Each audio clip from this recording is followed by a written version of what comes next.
Maayong gabi sa tanan, mga kaigsunan ko ni Kristo. Ani usab kita sa atong YouTube channel. Welcome sa tanang mga subscriber, sa tanang mga viewers o sa mga sharer. O have a nice day everyone. God is good all the time. We are still alive even nga anaa kita sa taliwala sa pandemic.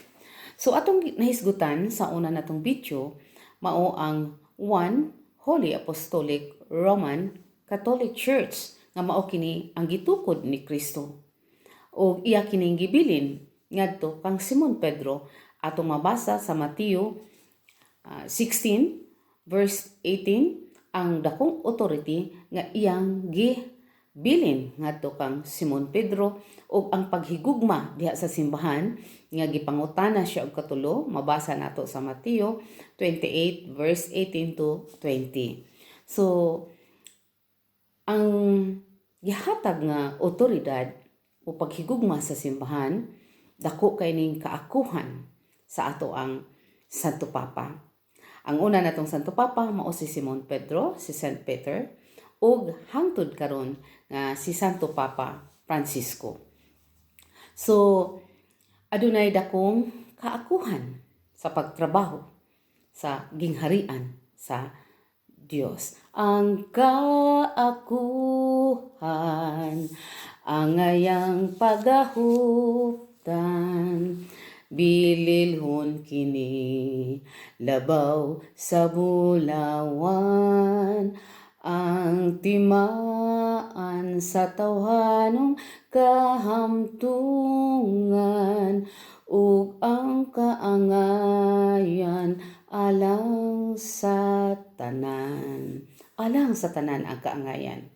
So, aduna kitay struktura diha sa atong simbahang Katoliko nga anaa dinha ang mga laiko, mga ordinaryong taong mga binunyagan ug anaa usab dinha ang atong mga kaparian nga maoy mudumala diha sa atong simbahan nga gidumala ni Santo Papa Francisco sa tibuok kalibutan ug paingon ngadto sa bishop hangtod sa parish priest. So ato usab kining makita nga bilang mga anak sa Dios, we are equal dignity sa atubangan sa Ginoo. Ma-Italyano ka man, ma-Amerikano ka man, ma-Insig ka man, ma-Muslim ka man, ma-Arabo ka man, o bisag asa nga dapit sa tibuok kalibutan, equal lang ta ngadto sa Dios ang atong dignidad nga kitang tanan patas paingon sa Ginoo. Ug ingon man usab, patas usab ang mga professional ug dili mga professional, ang mga gwapa ug dili mga gwapa, ang mga bakul, mga pungkol o ang kompleto, o ang mga kabus o ang mga dato. Parehas ra kitang tanan nga dunay katungod sa gingharian sa Dios, equal. Walay mo labaw. So mao na asahay bilang Kristiyanos, asahay naa pa nato nga magpili ta og tawo kung mga professional, mga engineer, mga doktor, unahon yun nato sila pagtagad, hatagan yun nato sila og maayong pag-abi-abi sa pagkaon, while ang mga kabos ipadaplin, ang way mga grado ipadaplin, ang mga dato may una ngadto sa pinaka-nindot nga lamisa. O mga kaigsuunan ko ni Kristo, mao kini ang dakong sayop nato kay kita magpili ta og tawo, pero ang Dios wala siya gipili. Makasasala ka man o maayo ka man, parehas lang ta, patas ra ta sa mata sa Dios. So mao na mga kaigsuunan ko ni Kristo nga equal ang atong dignidad sa mata sa Dios, walay mo labaw. So unsa man ang mga pito ka mga haligi nga naa sa atong simbahan Katoliko nga mao kini makapalig-on sa usa ka simbahan kita. So una ang confession, ang pagkumpisal nga kung kita makasala sa Dios, ma-lose connection ta ngadto sa Dios, aduna kitay confession ug kini usa ka dakong haligi nga mo'y makapalig-on sa ato ang pagtuo ngadto sa Dios kung kita mangayo og kapasayloan diha sa confession. Contemplation, ang pagpamalandong nga atong paningkamutan nga mamalandong ta kanunay kay asahay ang kuno na nato tanan kining mga butang nga naa sa kalibutan, atong balay ato nang giangkon, atong mga anak ato nang giangkon, atong bana ato nang giangkon, tanan ato nang giangkon, no? So mao na nga mga kaigsuonan ko ni Kristo nga atong pamalandungan, mamalandong ta pag-ayo aron dili ta punta sa dili maayo, aron malig-on ang atong pagtuo ngadto sa Dios, mamalandong ta. So sunod anaa ang misa, ang santos nga misa nga modawat kita sa lawas ug dugo ni Kristo. Kung pwede everyday, kung dili pwede sa matag Domingo, nga atong paningkamutan nga makadawat kita sa lawas ug dugo ni Kristo, kay kini mo iyang saad nga ang mukaon ug moinom siyang dugo makabaton sa kinabuhing walay katapusan. Promise na ni Jesus Christ. Ug sunod mao ang pagbasa sa Biblia nga bilang Katoliko, bilang simbahan, magabasa kita og Biblia. Nga naman kay ang Biblia mao kini mutudlo kanato sa mga maayo, kay pulong kini sa Dios. Kinsa maning pulong, si Jesus mao kini ang pulong, ang Dios mao kini ang pulong. So mao nga kun mobasa kita sa Biblia, makat-on kita sa tanang mga pagtulunan nga gitudlo sa Dios alang kanato mga anak sa Dios o mga pinili ng mga anak sa Dios. So asahay doon ay mga speaker nag-ingon nga ang lain kuno nga sikta ang ilang Biblia manimahong ilok. Nga naman, kay sige magkasipit bisag asa na sila magdala-dala gyud na sila Biblia. While ang Katoliko mailhan kuno kung kini Kristiyanos ni nga laining sikta nga Biblia o Katoliko nga Biblia, kay ang Katoliko nga Biblia manimahong ok-ok or agop-op, kay ibutang lang sa kaban, dili basahon. Mao na nga kita o tungod kay ang mga ibang sikta maayo kay sila sa mga Biblia, dili ta katingog. Ug magsila tag oo, kay wa man tay ika pasabot usab nila. Sumo na nga gikinahanglan magbasa ta og Biblia atong paningkamutan bilang mga Kristiyanos o Katoliko. So aduna usab ang fasting nga magpuasa kita, kay once magampo ta, magpuasa ta, murag gaan ang atong paminaw ba, murag dili bugat kay ug busog kay ta, bugat kayo, murag dili ta ka tarong sa pagampo. Sunod ang spiritual reading nga need kaayo nga kita nga mubasa kita nga kini iya bagyod sa Espiritu Santo. So kanang moingon bitaw ta nga sige ra kag simba diha, unya maulang gihapon ang imong batasan.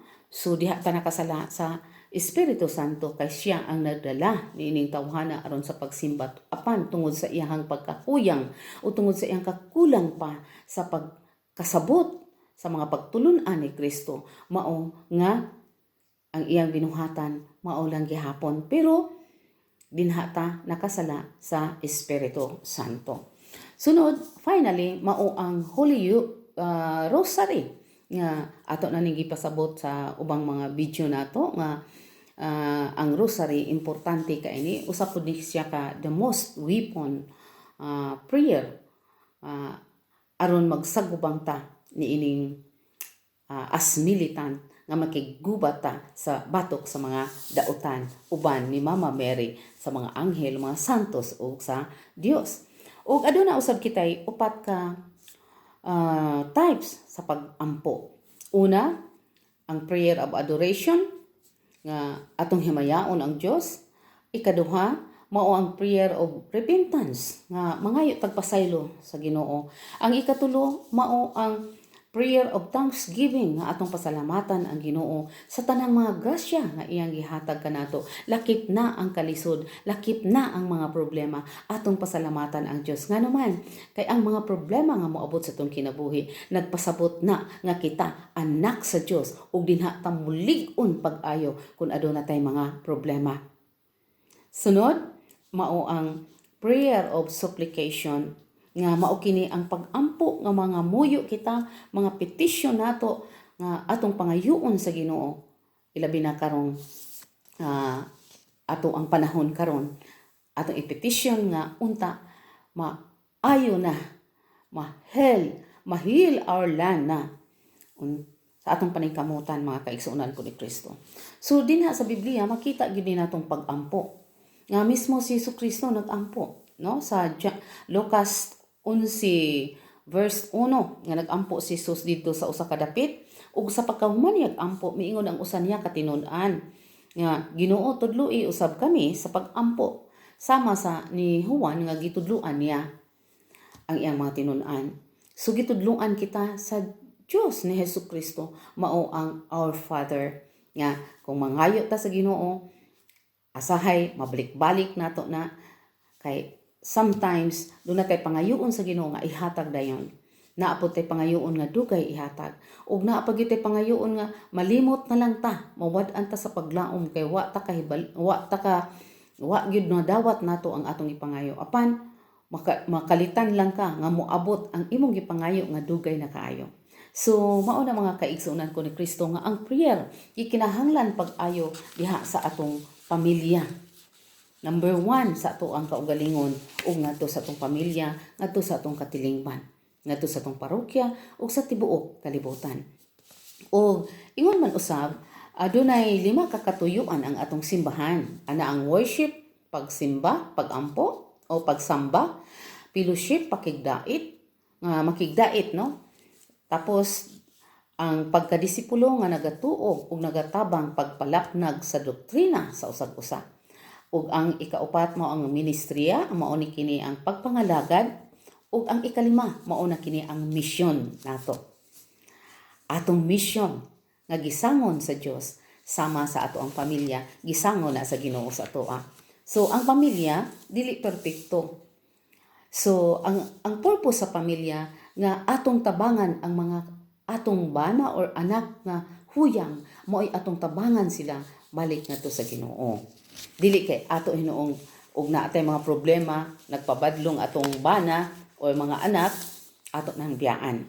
So kana mo'y atong mission ngadto sa Dios. Ug gitudloan gyud ta ni Mother Teresa nga ang gugma nagsugod sa pamilya diha sa panimalay ug nagsugod kini diha sa mga pag-ampo. Kay ang pamilya nga nagaampo mao kini ang pamilya nga magkahiusa ug diha madawat ang gugma, ang kalinaw ug dinha na usab mubunga kini ug pagtuo ngadto sa Dios ug anaa na ang unity.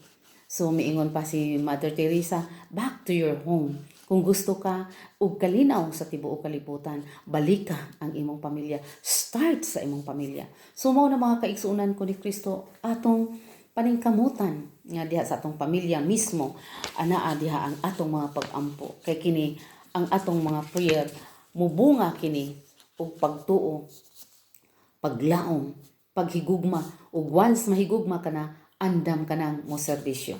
So mga kaigsuonan ko ni Kristo, kitang tanan adunay misyon. Ako, ikaw, tayo isang pamayanan. Ako, ikaw, tayo isang pamayanan. Ako, ikaw, tayo isang pamayanan. Ako, ikaw, tayo isang pamayanan. Tralala, sumayaw-sayaw at umindak-indak. Sumayaw-sayaw katulad ng dagat. Sumayaw-sayaw at umindak-indak. Sumayaw-sayaw katulad ng dagat. Ikaw, ako, tayo, isang pamayanan.